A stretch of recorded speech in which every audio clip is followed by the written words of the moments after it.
of GRADD Board, the judges and mayors, welcome to GRADD, and thank y'all for making the trip. I want to thank the legislators for being here today.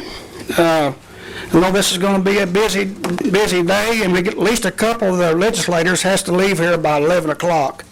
They got some other engagements, and it's also a Kentucky ball game this afternoon, so we got to get through this thing pretty quick. Before we get started, if we don't stand and pledge allegiance to our flag. I pledge allegiance to the flag of the United States of America and to the republic for which it stands, one nation, under God, indivisible, with liberty and justice for all. Thank you. I'd like for all of our, we got some judges here, I think 4 judges here today. If they would stand, and the board members of GRADD and the mayors, would you please stand, so if anybody don't know who you are? I'm a board member. You're a board member. And also, this is the first time, but this forum is live stream on Facebook, and folks can tweet their questions at GRADD_KY. There also are note cards on your tables and pencils. If you have any questions, would you please write them down, and one of the staff members will pick those up. Just raise your hand. Somebody will come pick it up and give it to you 10. And like I say, I want to try to get you guys out of here early, and but I want you to ask your questions. But we do. These guys have been busy this morning. I'm sure they got other places they got to go.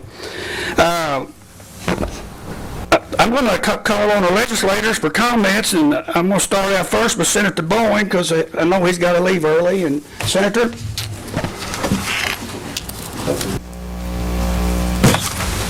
Thank you, Judge, and thank you all. It's great. It's great to be with you this morning, and I appreciate you coming out as part of the democratic process for you all to be engaged in these types of activities. So, from the bottom of my heart, I do deeply appreciate you all being here. So, week 1 of the General Assembly has come and gone, and it was a busy week. We passed 7 pieces of legislation that first week, and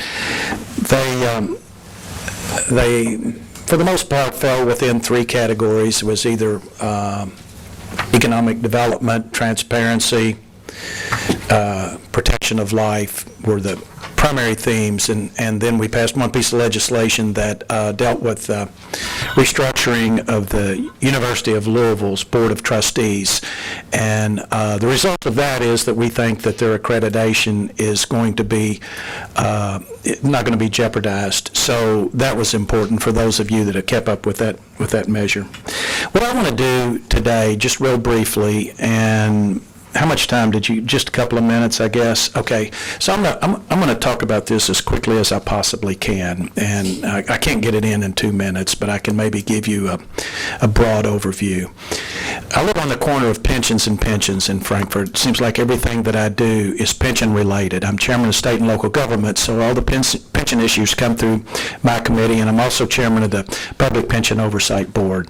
So obviously all the legislation that's introduced is of utmost importance, but that's my area of concentration.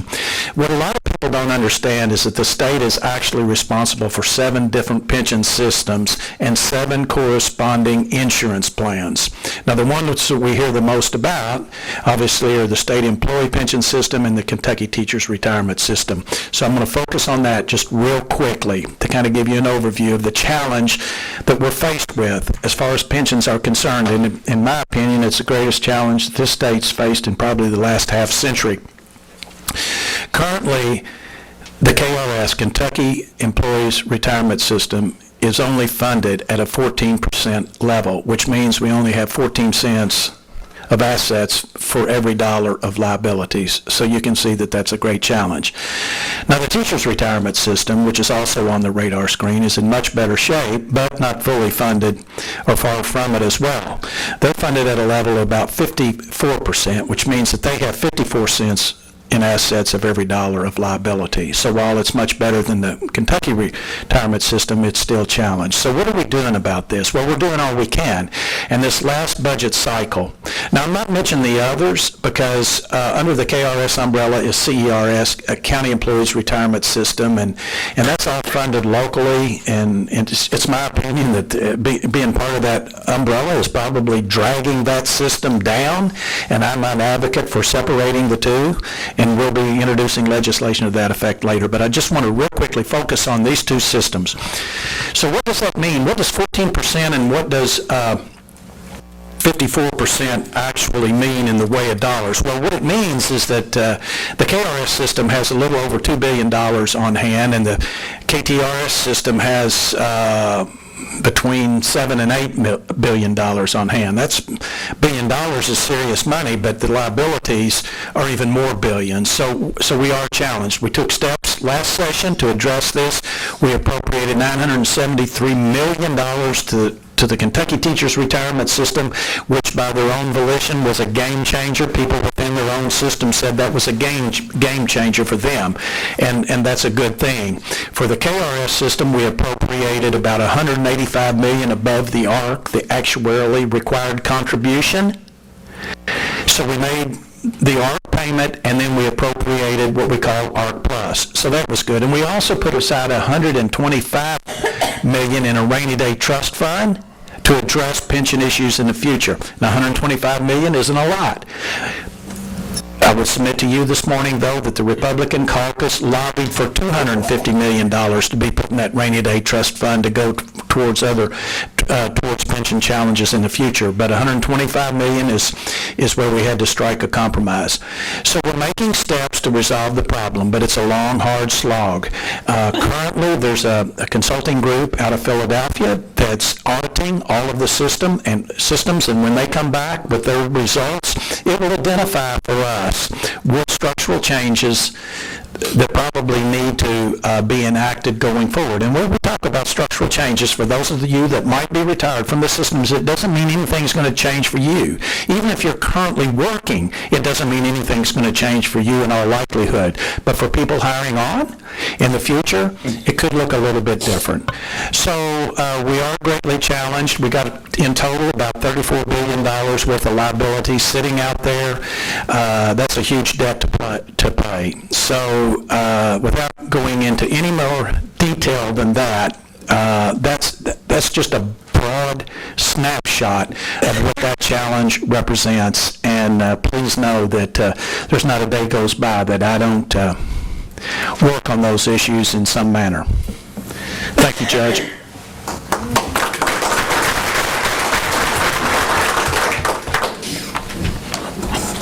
Thank you, Senator. And Moss, I might say I was just so glad to see all the senior citizens here today. I'm a member of the Hancock County Senior Citizen Center, and I go there almost every day. So I love my seniors, and I'm one of them. So anyway, our next speaker, we're going to ask Senator Dorsey Ridley. Thank you, Judge. I appreciate it, and I appreciate Senator Bowen setting the tone for a quick comments, because we have plenty of us here to hear from. Ladies and gentlemen, let me tell you that I always love to have a title for every session that I get the opportunity to attend, and I appreciate being the senator from the 4th District that encompasses 3 of GRADD's counties, Henderson, Union, and Webster. But the title that I give to this particular session is called Fast and Furious. And you know, I think the legislative process in itself is designed to be somewhat methodical and give the people of the Commonwealth the opportunity to look at legislation that comes forward to the General Assembly and allow us to have the openness that people can come and look and see what happened. Now, I have no problem with what happened with 6 of the bills of the 7 that were before us, because I think every one of those 6 bills had been around for generations, not just a short period of time, but for a long period of time. And those were easy to grasp and understand. But the one issue that we dealt with that I thought was somewhat speedy and was not really out in the open and in the public's eye was the issue Senate Bill 12, which deals with the University of Louisville. Now, I realize all of us sitting in this room are Wildcat Blue. I got that. But I'm sure some of you are U of L fans, too. And the point, though, is it hadn't got anything to do with our the athletics department. It has all to do with what it does for our Commonwealth.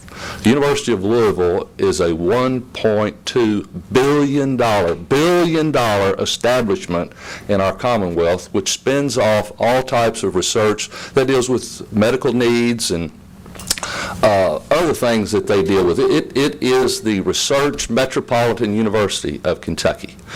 And I have the pleasure and the honor to sit on Senator Joe Bowen's committee of state and local government. As a matter of fact, I'm the ranking Democrat on that committee. And Senator Bowen always allows me to have my say, and I appreciate that. He's always kind to allow me to show some of the other sides, but 90% of the time, Senator Bowen and I agree. So it's not that big of a deal, but on this one, it was just, as a matter of fact, I have to tell this story, and I'll be fast, Senator Bowen. When we left the chamber, the bill, Senate Bill 12, if you'll go back and look, it was dealing with the liability of a dog bite. That's right, liability of a dog bite. And I was for that bill, y'all, because I've dealt with that over the years, too. And so I walk into the committee room, which is right off the chamber in the Capitol building, and lo and behold, somebody tapped me on the shoulder and said, Senator Ridley, this is going to be the U of L fix bill. They're changing this bill. Really? From a dog bite bill to fixing the University of Louisville's issues? And you all, if you don't know about it, it's all about the boards that were there and how one was dismissed and one was hired, and this bill was to dismiss them again. So anyway, long and the short of it is, we dealt with it, but we dealt with it too quickly. Now, Senator Bowen gave me the opportunity to ask the questions. I had a whole lot of knowledge of what was going on at the University of Louisville, but the way this was proposed to us was just shy of just not knowing what even the questions were to ask and which way to go with this. I even made the comment that this bill may be the best thing since sliced bread. And as it turns out, it may be. But without sharing that across the aisle, it's not an R and a D type of an issue. It's truly an issue for the Commonwealth of Kentucky. I do agree with Senator Bowen that the issue that's in the room that we must deal with, and that is pensions. It's all about the pensions in the Commonwealth. And I look forward to working with Senator Bowen and others in the Senate to discuss that and to try to come up with a way. I know that my mayor from Henderson has, Mayor Austin has always said to me, now, y'all, we're paying our share, actuarially, the ARC, the actuary required contribution, but it seems too that we're adding our money to a fund that keeps eroding. And so I look forward to having that conversation with Senator Bowen and other senators with regards to what you and I have discussed over the years. So I appreciate the opportunity to serve. If I had thought about it earlier, I would have come in here and, since we're on Facebook Live, I would have come in here and said this is not Saturday Night Live, but live from the GRADD office at Saturday morning. Thank you all very much.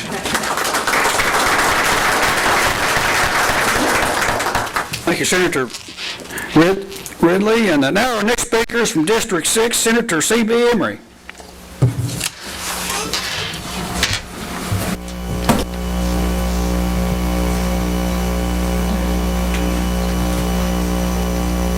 Very glad to be with you today.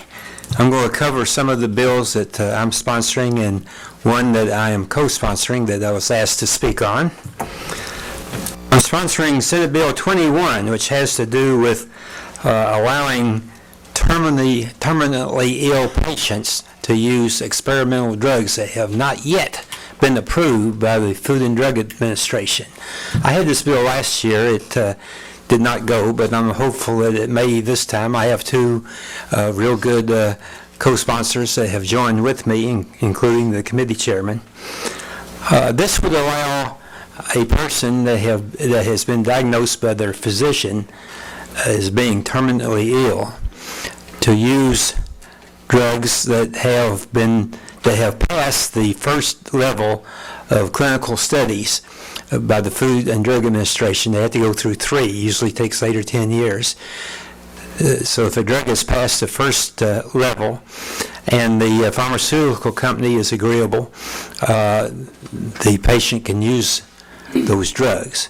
Now, the Food and Drug Administration is very strong against this. They think that until they pass all 3 clinical studies, they may not be safe. We're talking about terminally ill patients. Give them a chance. This might be a drug that would help them.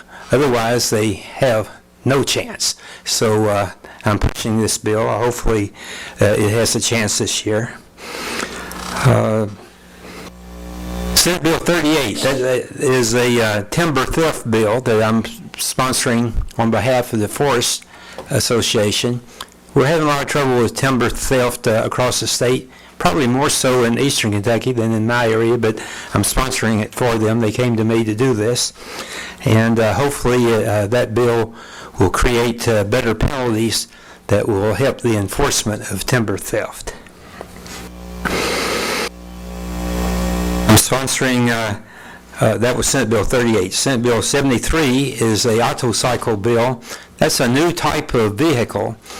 It's not a car and it's not a motorcycle.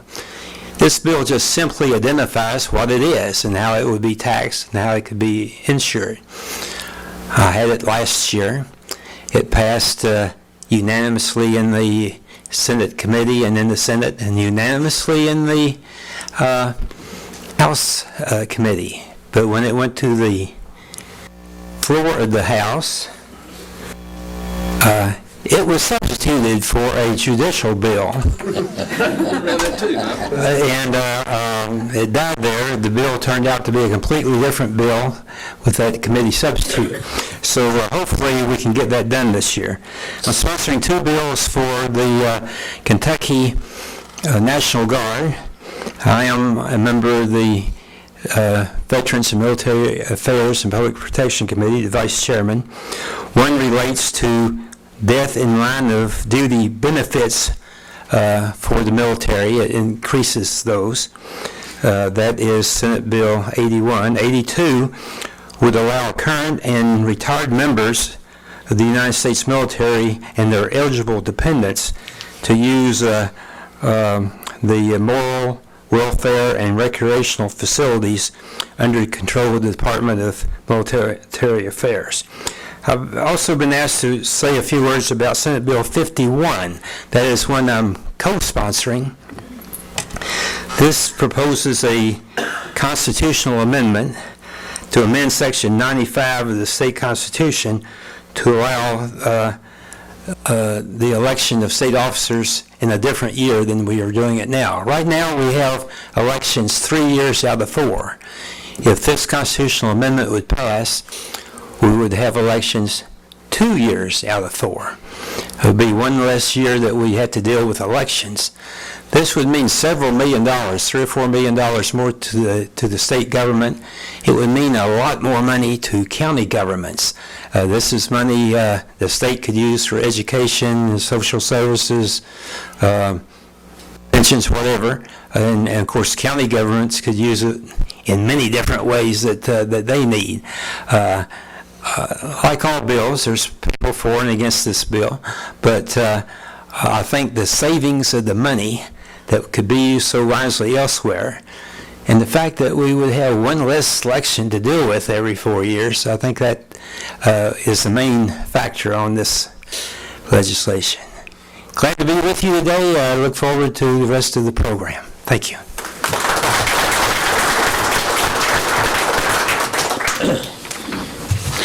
I just want to remind you, we're going to let all these legislators speak, and then after that, we'll take some questions from the crowd and also from your cards. So, our next speaker from District 12, Representative Jim Gooch.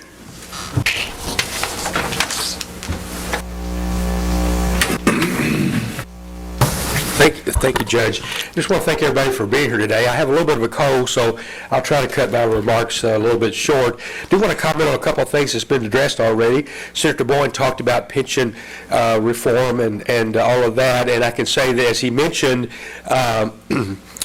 some of the audits haven't been done yet, and maybe some of the groups that are studying that, and so I don't think that probably will be taken up in a special session later in the year. So don't really expect a lot to happen this session. We only have about 25 days less, maybe left, and maybe even fewer than that. So I want to mention Senator Emery's bill about trying to reduce one more election. I think I'd be more in favor of giving the representatives a 4-year term, and that would reduce one election every 4 years. So I'd be more inclined to do that than the other bill. So anyway, Be careful what you wish for. that was true. Yeah, exactly. So anyway, a couple of bills that I want to talk about. One is I'm a sponsor of a bill that would put all of the coal severance money back eventually to the counties.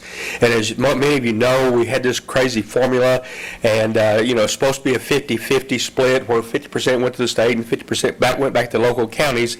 But they had all these off-the-top monies that was spent on some different state programs, and once you took that off, and then you sent a certain amount back to the counties, then you had what they called off the middle funds, and then you had off the bottom funds. And by the time the money got back to the county, I can assure you that we probably never ever got 35% of the coal severance money back to the counties. So my bill would do that, and that's one of the main things that I'm pushing. It might get a chance to pass this session because it doesn't really start until the next budget. So what this bill would do is it would be 60% and on the next budget, and then 70%, 80% until eventually we get 100% back to the counties. Ultimately, that'll have about a $60 million hit to the budget, so that is something we're going to have to worry about. Hopefully with tax reform we can find some ways to generate that extra money. So just wanted to, that's pretty much the only bills I really want to talk about. I think we may see something come up in the final few days on charter schools. I think that's an issue. But beyond that, there'll be a lot of bills that'll be filed. And I think one of the things that I caution people about is that, this is a very short session. Bills have to be introduced in the House and then in the Senate, and they're supposed to have a 3-day posting period before they can be heard in committee. Then once they're passed out of committee, they're supposed to have a 3-day period before they can be voted on by the floor. And then they have to go to the other chamber and go through the same process. And so it's going to be very difficult in only 25 more days to get very many more bills passed. And, often we'll see our colleagues will say, well, I had this bill last year and we're bringing it back. And, really the short session is not the time to do that. I try to limit the number of bills that I pass or try to sponsor in a short session. I have people all the time coming to me wanting me to carry a bill in a short session, and I just try to explain to them that it's just not enough time to do that. So we certainly should limit the number of bills that we try to pass in a short session just because of the time constraints. So one thing I will say, though, is that some people might complain that if we do have a special session, we'll probably take up tax reform and pension reform in that same session. Hope we would have the issues worked out and all the details worked out so that the special session wouldn't have to be very long. But let me just say that we're talking about $30-40 billion shortfall in the pension plan and then other issues, and those are so significant that I can tell you that a $70,000 a day that it costs for a special session is just a drop in the bucket if we truly are solving some critical problems for Kentucky. So, I think the thing is that we realize if we're going to have a session, let's make sure we do it right and don't rush it to the point where, we do something wrong or we don't, we have unintended consequences. So with that, I'm happy to answer any questions later, and it's a pleasure to be here with you this morning. Thank you.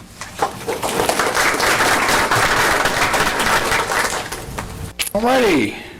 Our next speaker is from District 7, Representative Suzanne Miles.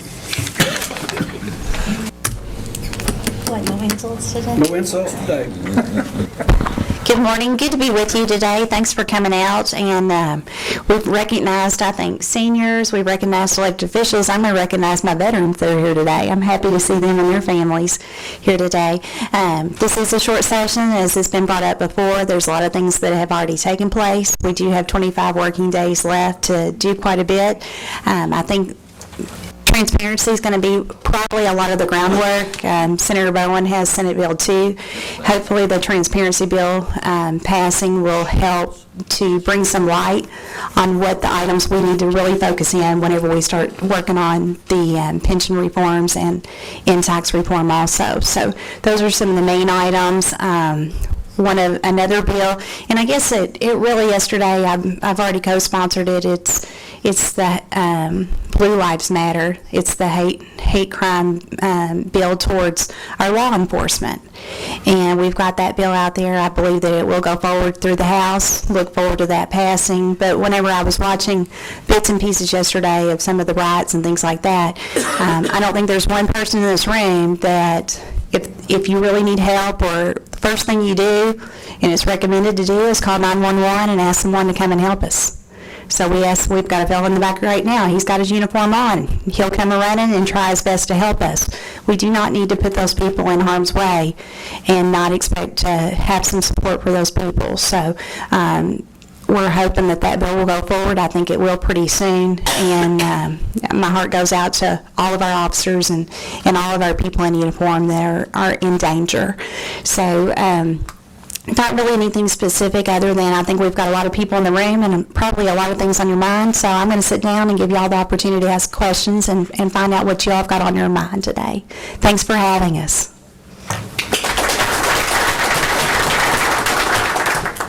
Okay, our next speaker is new to us, and we're certainly glad he's here. Representative DJ Johnson, District 13. Thanks, sir. Good morning. Glad to see everybody here. This is exciting. As being a new guy, this is the first time I've done anything like this, so I'm really excited to see so many people here this morning. Briefly, my number one issue as we go into the rest of the session, as we've talked about, is the pension issue. It was a big issue. It's been a big issue since I even thought about running for office. I think it's the number one issue that impacts everything else we do in the state. In fact, I specifically requested to be on the state government committee just so I could work on that issue, and I was, so I'm on the state government. Look forward to working with the Senate and the remainder of the people in the House that are going to be working on it. We're going to get that issue taken care of. I also want to echo my support for Blue Lives Matter. Enough said. They are there for us every single day, day in and day out. We need to be there for them. A couple of bills that I was asked to speak to that I'm involved with. One is one that's coming through one of our committees, which is House Bill 34. It's an amendment to the Constitution to, very briefly, make it so that if we don't get our job done when we're working on the budget in the budget session, and we have to have a special session to do it, we don't get paid for it. Should this go into pass and become law, be honest, I don't think that's going to be an issue with the leadership we have and majorities we have right now in Frankfort, because we are going to get the job done. However, it makes sense to me that if we can't get the job done when we're supposed to, we shouldn't be getting an extra pay for it afterwards. I have sponsored two bills. Real quick, the first one is House Bill 161, which is a bill relating to the veterans. What I've asked for and what I'm hoping will become law is in the process for contracts for government projects, I want to recognize our veterans and encourage them to be rewarded, be thanked for what the service they've had for our country. What this says is that a veteran who was disabled as a result of their service to our country in the military will have first opportunity for a percentage of all contracts that the state that the state promotes. In other words, if you're a veteran and you are disabled because of your service to this country, and you're a small business owner, you will get first shot at a percentage of the contracts that comes out of our state. And for me, that's just a matter of saying thank you to the veterans. You deserve it. So that's what that bill's about. The second bill might be a little more controversial. I've actually introduced a bill that will provide for the high schools in our state to have as an elective course in social studies a literature course on the Bible. The reason I've done that is because, let's face it, probably the number one influence on our Western civilization, from the arts through our laws, through the way we live our lives, is our Bible. And yet we have pretty much legislated the Bible out of our school system. I'm not promoting this bill to evangelize or anything like this. It's just a historical fact that the Bible has influenced our lives, our society, from the very beginning. And I think we owe it to our students to provide to them an understanding of the historical significance of the Bible. So I'm asking that that be introduced as a course, elective, and there are going to be some very specific restrictions on how teachers can talk about it. I mean, there's constitutionally, there's curriculums out there that have passed constitutional muster that we can do this without being unconstitutional or without being evangelical. But the kids have a right to know the history of the Bible and the history of our society. So I've introduced that bill. And with that, I look forward to your questions. I won't talk anymore so that you can have something to say to us. Thanks.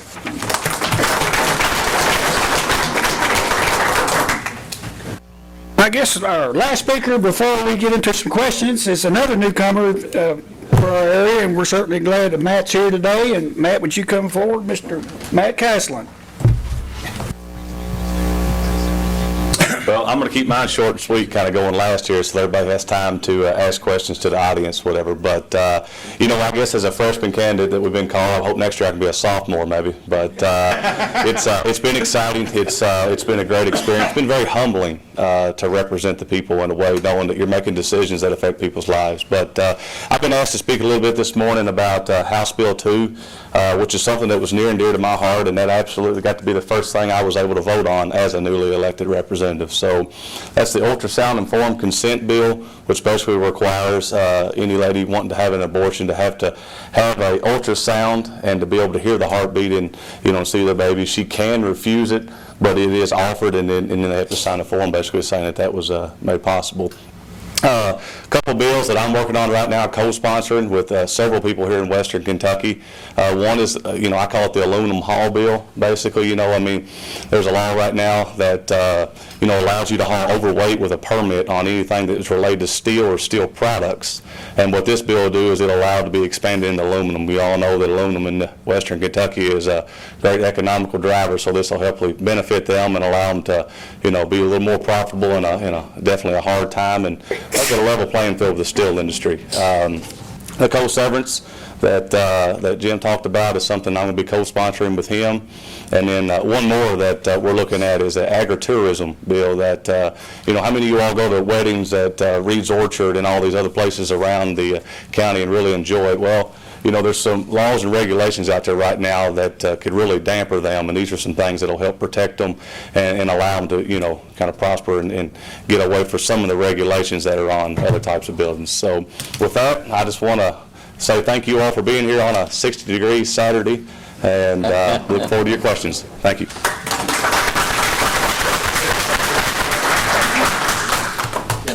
I know, that is a record. You guys are all keeping it short today. We got a little more time for you guys to ask questions, and I think what we'll do is we got some cards. If anybody's got any more questionnaires, okay, let somebody pick them up. And what we'll do is we'll take a question from the audience, and then we'll read from the card, so everybody will have an opportunity if they got a question. You want to be the first question? You want me to go to the mic?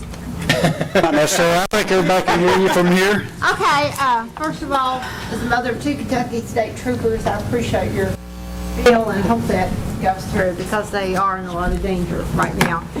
Very briefly, I just want to say the caregivers bill, the family caregivers bill you will be hearing about, it's through AARP Kentucky. Mainly, it's a bipartisan bill. It's not, it's going to help families that are doing long-distance caregiving to be able for the hospitals and providers to work with the caregivers that take care of their loved ones. 650,000 Kentuckians are caregivers today, in saving this state millions of dollars. But they need a little bit more help there. So, of course, ARP constantly endorses more funding for in-home services, more meals, more transportation across the district. And as well, the Work and Save retirement bill is also something ARP is looking forward to. I want to talk about community action a little bit. Head Start has children waiting. Medicaid is huge with the GRIP programs. Always keep that in mind. And we thank all of you for what you do. February 8th, you're going to be seeing these seniors march the halls of the Capitol, lobbying for their many needs and their family and friends that need a little extra help here in the final days of their lives. So anything y'all can do to help seniors, we appreciate it. Thank you.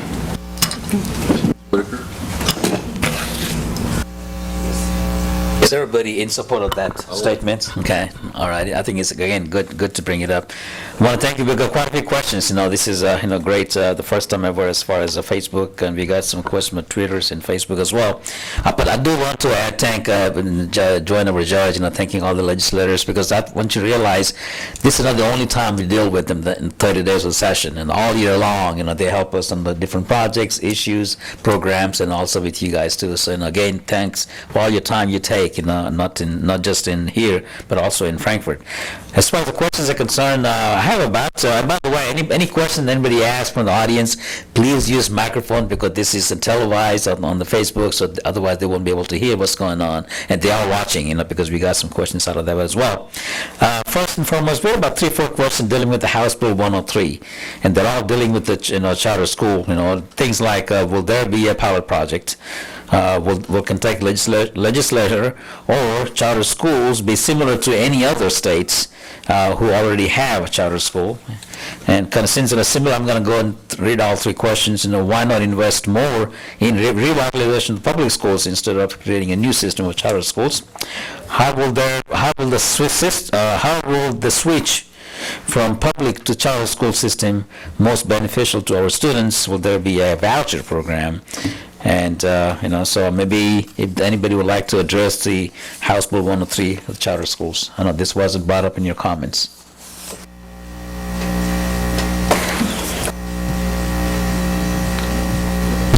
Do you want us to? Sure. Okay. The bill that's out there right now, there's been a lot of controversy over charter schools. And whenever we talk about public schools, what we're talking about with the charter school bill is a public charter school. So kind of keep that in mind, that it could be still part of the public school system, that the public school system could be a charter school.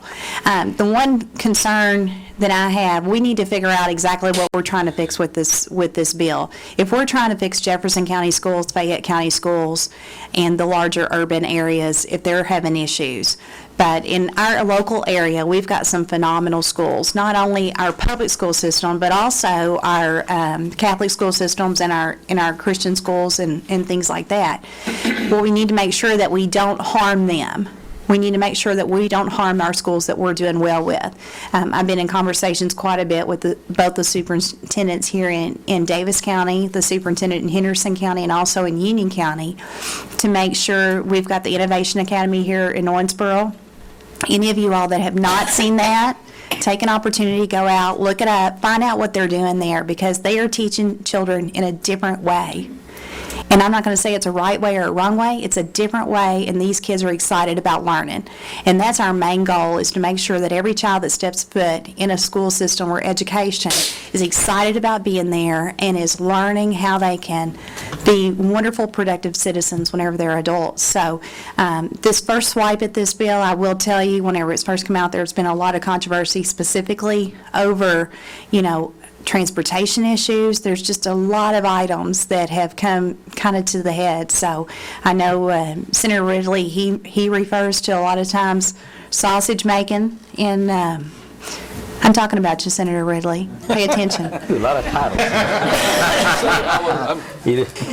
He always talks a lot about sausage making in Frankfurt, and I can honestly say this bill's definitely going to be one of those items that, with the initial intent, we just need to make sure we find out if the initial intent is to fix our school systems in our urban areas that are a problem, then we need to pay attention to that.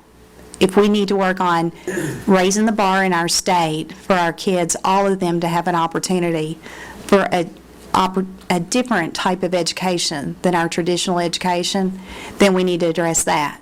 But it's not going to all take place in this bill, so we're going to have to find out specifically what we can do.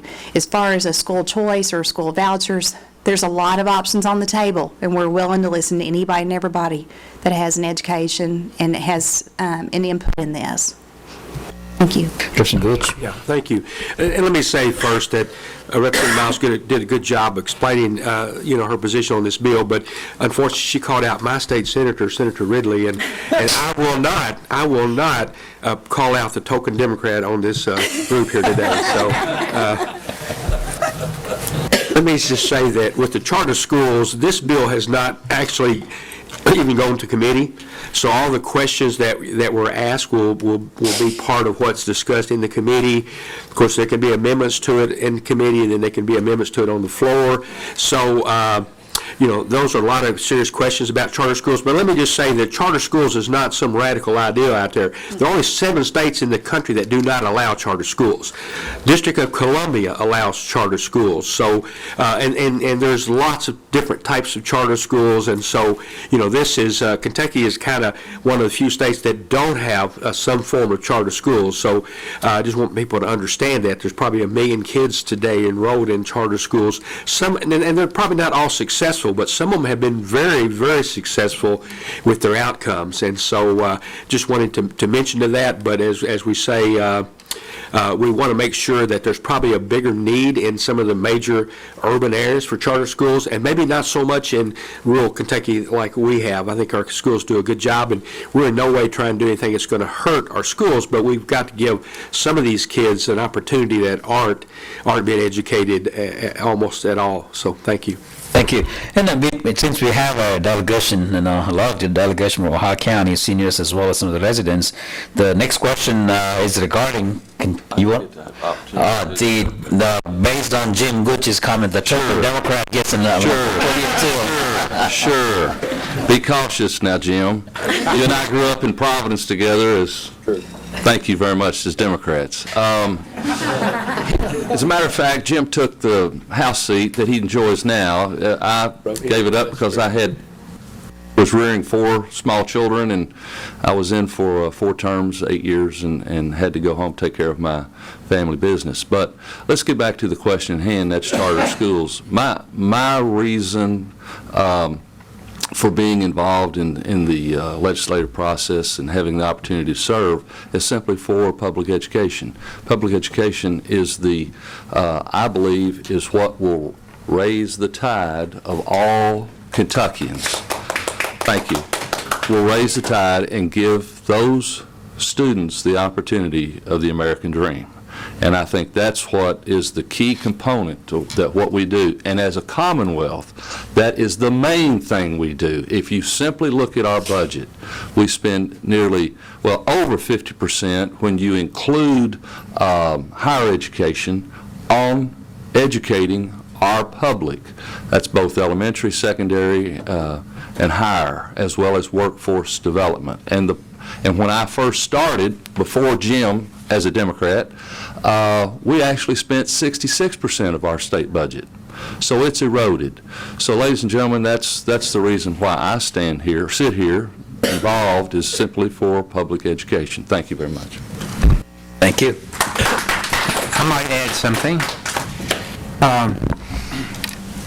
It's clear the schools in Jefferson County have many problems, and to a lesser degree, but along those same lines in Fayette County. Those 2 large urban counties, it's a different question as to charter schools or not. The schools in my district are doing well. They're outstanding schools. I'm a former public school teacher, so I am not a fan of charter schools. Thank you. Thank you. All right. Again, thanks for the comments. Again, going back to that question, we have a question from Ohio County area. Is funding for the Kentucky Highway 54 from Philpott to Fordsville to Litchfield, that highway needs critical funding. Any comments from anybody on that? Kentucky Highway 54. Many of you are aware of that in Ohio and Davis County. Give me a microphone out here. Okay. You know, we talked a little bit about this morning, about our road funds, and, you know, the Highway 54, there's no doubt that the congestion is growing because that happens to be an area of the community that is growing up right now, and businesses are locating, and residential is up and down the road, and it's got a high traffic flow. You know, so as a representative from that part of the community in that district, I'm definitely in favor of that, but like anything, you know, there's a 6-year road fund, and we've got to have the funds available to be able to do it. So, you know, we'll be trying hard to see that happen. Thank you. Senator Embry? Yeah, so along those same lines, the funds are very limited at this time, and there was a freeze on new projects this last year. However, I have in the road plan the improvement of 54 through the city of Fordsville, and that is in the 6-year plan. Hopefully, we'll get to it much quicker than that, sometime later this year or next. But I strongly support the upgrading and improvements of Highway 54 as well, and we'll be pushing for that. Thank you. And thank you for people watching on the Facebook and Twitter as well. But before we go to that question, anybody in the audience have any question? Like to, okay, please use the microphone there. Make her move. Or you can go to the podium. Or you can go to the podium in the back. I'm behind you. Yeah. Oh, okay. Yeah. I think you have my question up there, but what I wanted to ask is, are we going to address education or just any subject? Any subject. Okay, I'm a retired Marine. I put into the Social Security 44 years worth of contributions. I'm a retired county employee. I retired from RWRA, wastewater treatment operations. I put 22 years of contributions into that program. The question I have, and I have no intentions of going back to work, so till I right to work, how are you going to be able to measure whether or not right to work is a success? Because as a retiree, you know, somebody's got to pay my retirement because I paid somebody else's. Yep. So my question is, how do you measure the success of the bill that was just passed? Anybody would like to comment about the right to work and what benefits that you guys see according to his question? It is a House bill. I would remind you, that's where the bill originated. But Lou, to answer your question, the Bureau of Labor Statistics keeps close track of the creation of jobs in each state, in right-to-work states and states that aren't right-to-work. And so the evidence that I've seen is in the right-to-work states that union membership has actually increased. And I've got statistics here that I've gathered from the U.S. Bureau of Labor Statistics. And wages have increased also, both union wages and non-union wages. And this is information that anybody can get if they go to the same source, which is the Bureau of Labor Statistics. So to answer your question, those numbers are available, and they have been, and they're tracked. You know, the increase of jobs and jobs in all the states, whether they're right to work or not right to work. And so the information is available. Thank you. One last item, sir. Yes. On February the 13th, the Joint Executive Council of Veterans Organizations will be hosting a legislative dinner in Frankfurt at VFW 4075, and I invite each elected official to join me for dinner. Thank you. Thank you. Any comments? Okay. Lou, let me respond to you in regards to the Yes, right sir. to work, just a minute. I did vote no on that issue when it came to the Senate. When the governor signed it, I was surprised that he didn't make an announcement immediately that he had a new factory coming to the Commonwealth of Kentucky because he had just passed right to work. And I've already, in the other issue, I've already RSVP'd. I hope you'll be at that dinner too, because I'll be there at the VFW post. Thank you. Sir. Yes, sir. Thank you. Okay, the next question is, will any pension reform efforts protect the system for the current employees? Senator Bowen, you've been, having some hearings on this bill. Right, so the way to answer that, Jatien, is simply to say that the employees in both the state system, the KRS and the KTRS, have what's called an inviolable contract. And the definition of the inviolable contract is that you're entitled to those pension benefits, and it's guaranteed by the state of Kentucky. So any reforms that are made, and we've already made reforms to the KRS system. We did that in 2013, where we went from a defined benefit to a hybrid cash balance plan, which is something similar to a 401k, but different at the same time in that we guarantee a certain return. So structural changes have been made to that system. As far as KTRS is concerned, any structural changes that would be made to that would be made to new hires. And there's only so many changes you can make, and those are the ones that are outside of the inviolable contract. So it's not like you have a whole plethora of changes that can be, wholesale changes that can be made because of the inviolable contract and the protections that it provides. That's my position on it. How the administration's looking at it, I can't speak for them, but those that are in the system, their benefits are guaranteed by the inviolable contract. Okay. All right. One of our Facebook friends would like to know, the federal ID has been brought up again, and the Governor Bevin has vetoed it. Do you guys support that, or what do you think was going to happen with the federal ID? I guess that's the security ID. Real ID, and I'll take that real quickly, because just today's Saturday, I guess it was it yesterday? Yeah. We got an extension on Real ID through June the 6th. So there will be no implications from now through June the 6th. I'm confident that in the meantime, the legislature will address the issue and fix the problem. Thank you. I think you're right. There was a letter came out yesterday. Any other question from the audience? Yes. Please use the podium. Yep, it works. Hi, I'm Tim Morris. I'm born and raised in Horse Branch, Kentucky, in Ohio County. Good to see so many of my Ohio County brethren and sister in here today. But I just wanted to stop by and ask. I'm here for both of my brothers who are union millwrights, my mother, my family, and all my brothers and sisters that are working people across the Commonwealth of Kentucky. I was at that committee hearing for right to work and prevailing wage. There were about 400 of us who were locked out, that were not able to have our voices heard. I would like to, Senator Ridley said that this was a very, very quick session and doing it really, really fast and loose.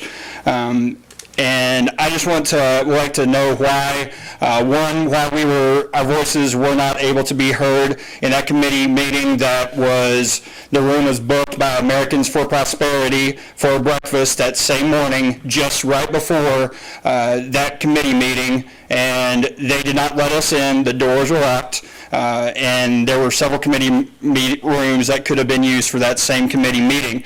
I would just like to know why we were locked up, why our voices were not heard, and why there is some sort of war against working people in this Commonwealth, and why charter schools are coming up, why repeal prevailing wage.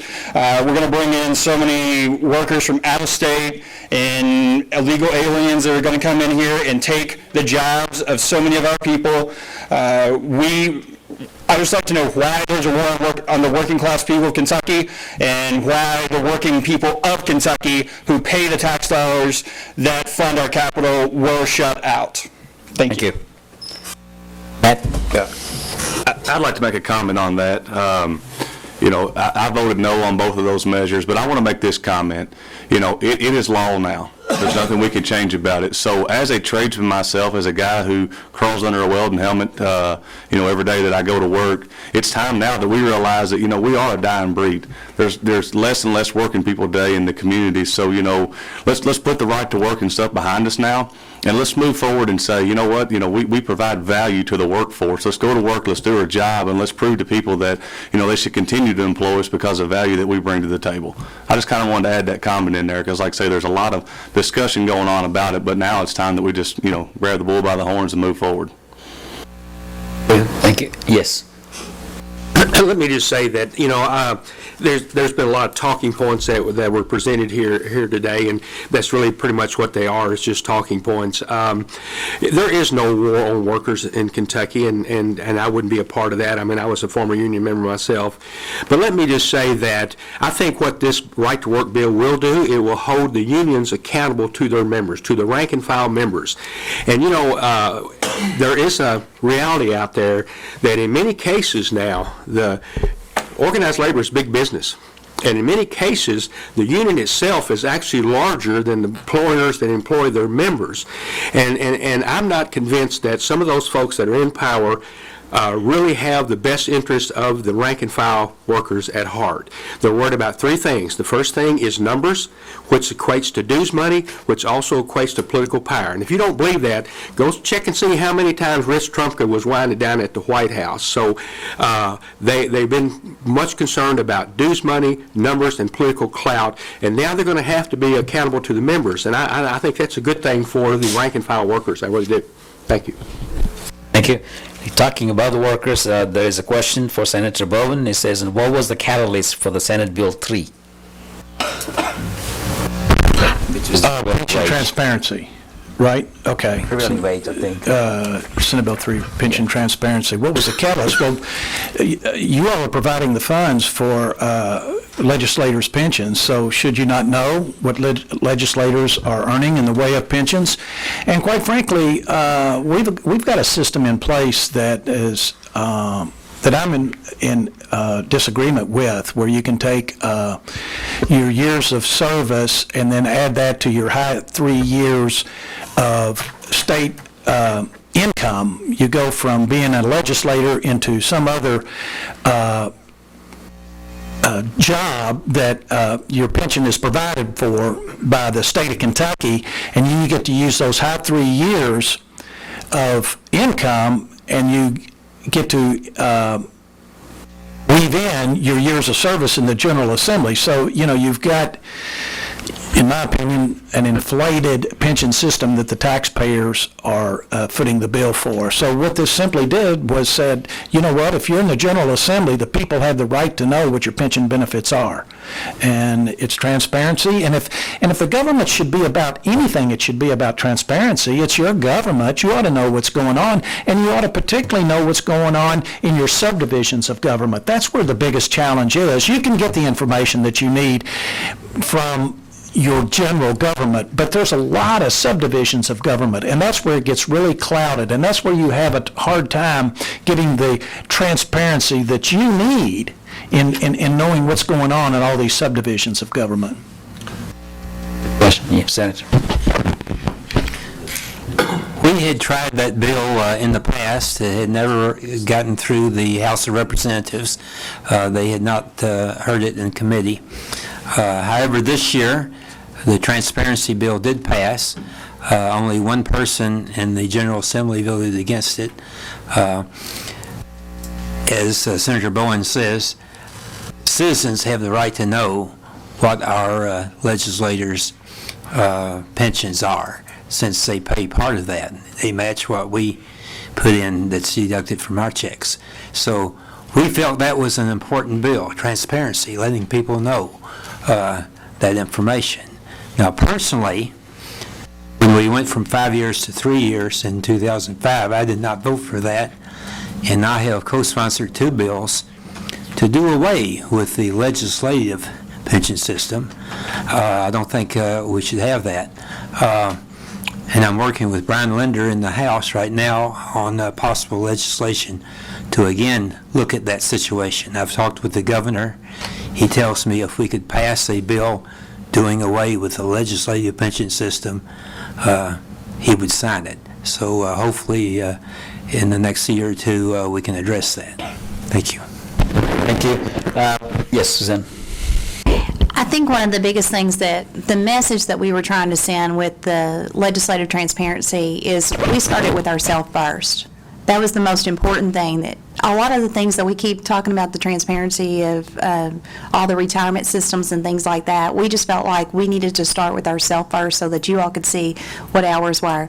I will say, whenever I was elected in a special election in 2013, and there was a law that had passed to actually start changing some of the pension system at that time, and there was a lot of scrutiny whether I'd be sworn in before December 31st of 2013 or January 1st of 2014, and I opted to be sworn in 2014 solely based upon I went into the next pension system that was less than what the previous people had been in. So as far as the things, the rules, and we've talked about this on some of the other things, the rules that were made and the accountability of what has already been promised, we're on the hook for that. We realize that. But going forward, we felt like that this was something that, as a whole, from our caucus, the transparency has to start, and it needed to start with us.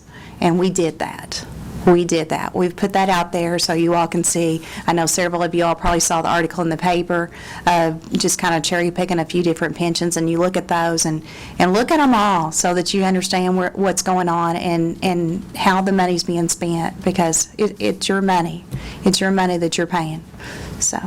Thank you. I think that's also good timing for me to comment that, there is a bill, House Bill 18, and many of you will be in committees that you're going to hear that too, which is the Transparency and Accountability Bill about the Area Development District, like GRADD.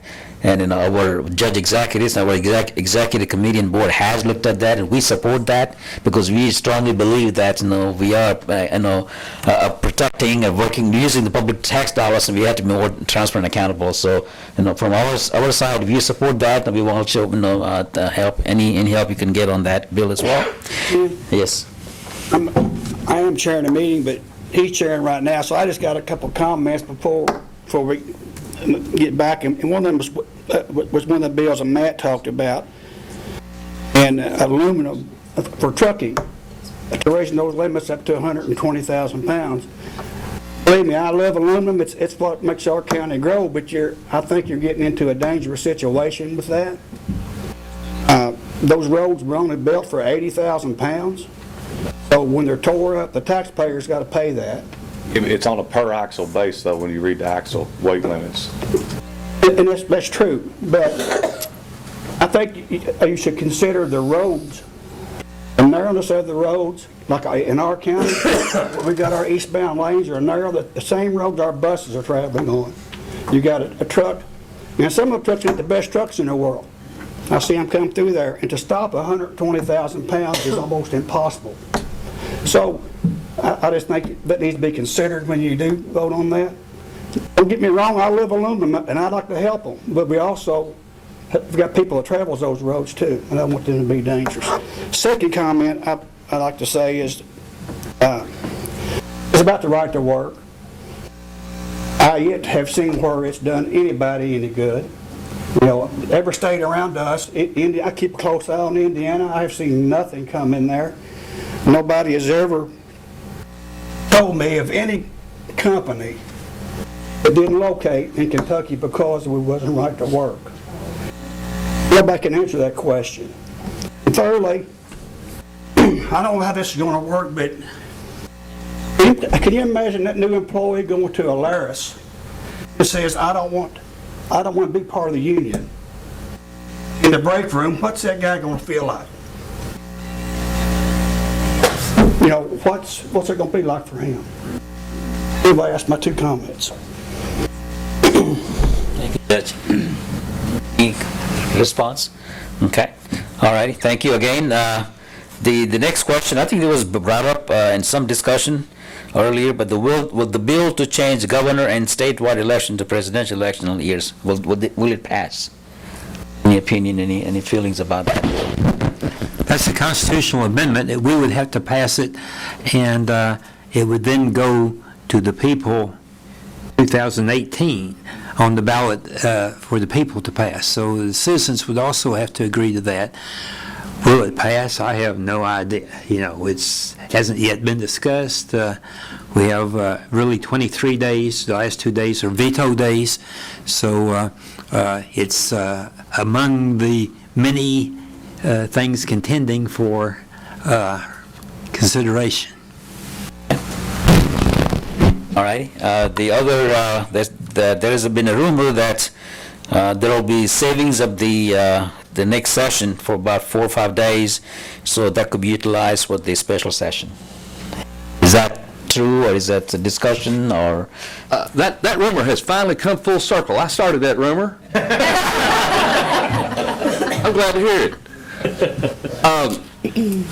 In all seriousness, you know, the governor has indicated that he is planning to call a special session that deals with both pensions and tax reform. And the minimum amount of time, as you've heard, for a special session is 5 days. So it would not be, it could happen that we could shorten this current calendar by 5 days and sign it aye. And then we, in our legislative budget, which is not the governor's budget or the executive budget, which is the largest budget, we've actually got the smallest budget of 3 branches of government. We would save that money for later in the fall, which probably be, I'm assuming it would be after Labor Day, to give legislators enough time to, and the governor enough time to pull together the bill and at least an outline of the bill. Senator Bowen. Yeah, let me caution you all about the negative impact of special sessions. I mean, it's become such a dirty word in society, and I can understand that, and I can understand the mentality of, well, you didn't get your work done, so you have to come back in a special session, and it's costing $60-some thousand a day. Well, that's true. I mean, and that's not good, and we don't relish that thought. But you know, these are big issues that we're talking about. We're talking about tax reform that's going to have implications far beyond what we can even think about here in this setting today, and long-lasting implications. And when we're talking about pensions that are something like north of $35 billion, do you really want quick decisions made on this? So we're the last ones that want to waste taxpayer money, trust me.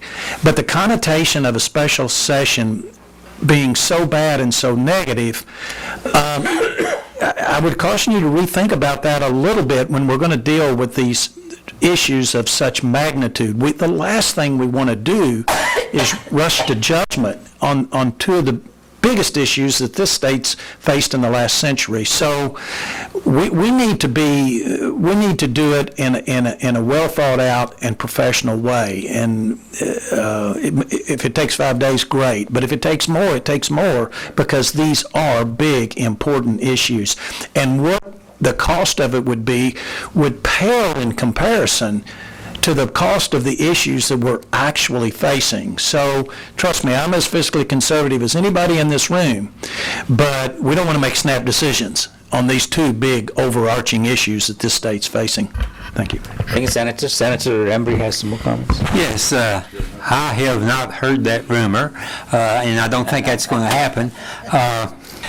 And it's the governor who brought up to us that he plans to have a special session to deal with tax reform and the pension system. If we were dealing with those 2 issues in this short session, everything else we've talked about today, that would not be on the table. We'd have to be giving our full attention to those 2 things. They're very complex, and I'm not sure we'd even get it done. We have had 11 legislative proposals on tax reform in the past since I've been there. This is my 15th year. None of those passed. They're all very complex. It's very hard to get a consensus on them. It will take the governor all summer, probably till September, to come up with some type of plan that he hopes that can be approved. The same thing on the pension systems. That's very complex. It needs a lot of study and work. And I'm sure there will be several months of discussions on what the actions we can take when that happens. So I don't think the governor will call the session probably before September, and I think he'll wait till he thinks he has, and I hope he's right, has a consensus on both issues before he calls the session, so that when we get there, we can get it done in 5 days. Representative Gooch? Yeah, I think I alluded to that a little bit earlier in my comments, and I even said that it might be less than the number of days we were talking about. And I understand that our leadership and the governor want to be accountable to the people and don't want to waste their money. But, as I said, this is a 30-day session. We've already used 5 days. If you take 5, that leaves 25. If you take 5 days off of that, then you're down to 20. And you take 2 veto days off of that, you're down to 18. And I'm going to tell you something. If we do that, we might as well just adjourn now, because we're not going to get anything. We're not going to get anything done in 18 days, and so I just think that I understand the push to do it, but I think it's very short-sighted, and I don't think it's something that we should do. Okay, thank you. I have any question from the audience before I go one more question that was received? Yes. So my question, my name is Nahid Murtaza, and my question is for Representative Johnson. You had stated, you had mentioned a bill in reference to having, I believe, and if you can clarify as well, having an elective class on the Bible. And my question to you is, are you going to have an elective class on other religious books as well? Is that going to be also part of the bill that you are passing?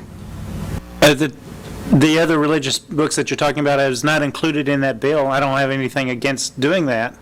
The purpose of the bill that I have put forward is for the historical perspective and the cultural perspectives of the Bible. It's not in any way whatsoever trying to demean any religion. It's just that the Bible really has impacted our culture in the Western society, and we've just about eliminated it from discussion in the schools. And I think we need to protect the historical aspect of it. So I'm not trying to limit discussion of any religion whatsoever, and I am not trying to promote Christianity through the schools. What I want to do is make sure that our students, our children, know our history and where we come from. So please don't read into that as any attempt to lessen any other religion simply because I want people to know the historical perspectives of the Bible. I hope that answers your question. It does, but I'm wondering, would you think of it, I mean, I'm looking at it as a wonderful opportunity, definitely, to learn about the Bible, honestly speaking, because, you go, and I've gone to many churches and attended services, and I've grown up in this country. This is my country. But I'm thinking that somehow, perhaps you're venturing into the violation of the Establishment Clause because you might be just, pushing one religious book overall. I mean, I think a better approach would be to perhaps have the opportunity for people to take an elective for, the books of all the religions or many religions, and perhaps that would not maybe encroach upon some sort of violation of the Establishment Clause of the First Amendment, which prohibits government. What I did not do in the bill when I forwarded was to try to dictate a curriculum. I believe it's up to the school systems to choose their curriculum, and I believe that any discussion of the historical context of the Bible will probably also include a discussion of other religious documents that have impacted our culture. So I haven't specifically put in there that all religions have to be included. I believe it's up to the school systems to choose their own curriculum. There's several options out there. But you will include the elective opportunity to read or have a class on all the other religious? I'm going to let the bill go forward as it is, and I'll look forward to the committee and the discussions of other people with it. And we're going to get to hear from the people in the state as well, so we'll see where it goes. Okay. I don't know. I'm just thinking that it might be a violation of the First Amendment. Quite frankly. I think what is referring to, you may get a chance to address that at the committee meetings or even one-on-one, so I think it's open to the open discussion. I I have to read this, a statement from my students. As a public administration and government students, my understanding of the government is that elected officials are there to serve the best interests of all their citizens.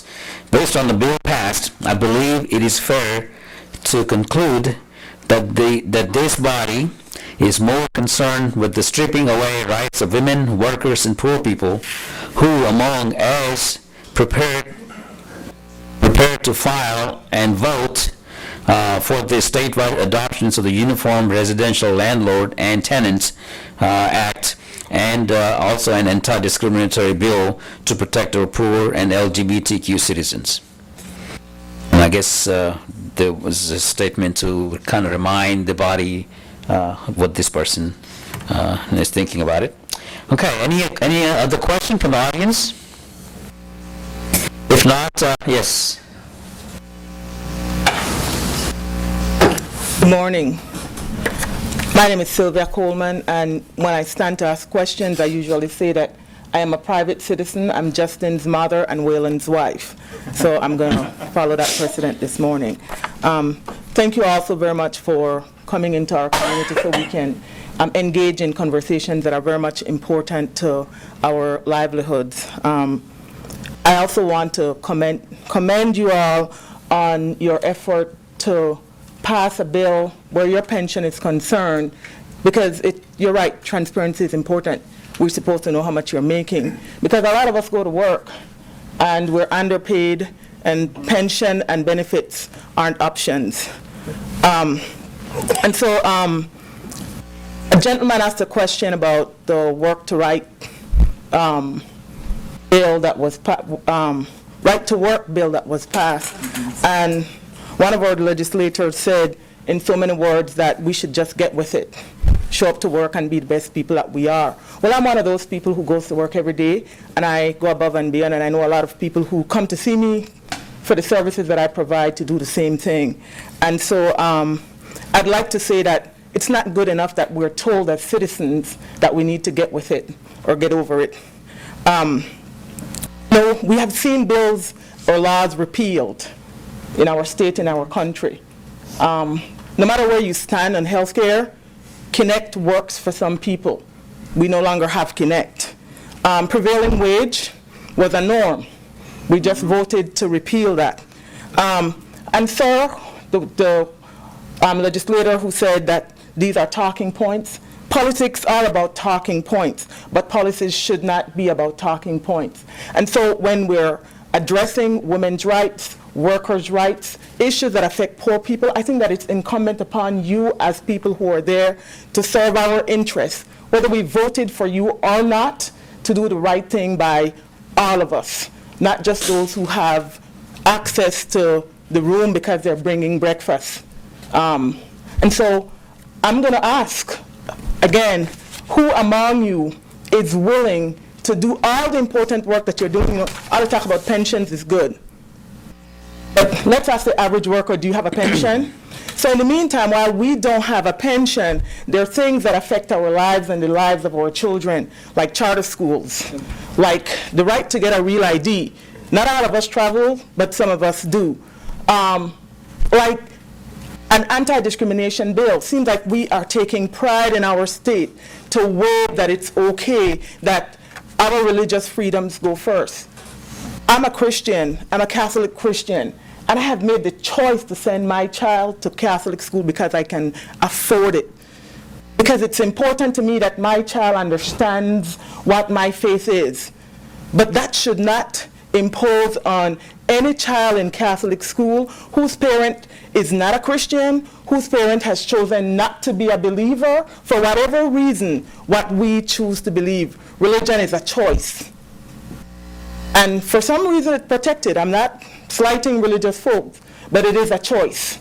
A lot of other protective classes aren't. So what are we going to do to add to our choice? Maybe we should consider including socioeconomic as a protected class.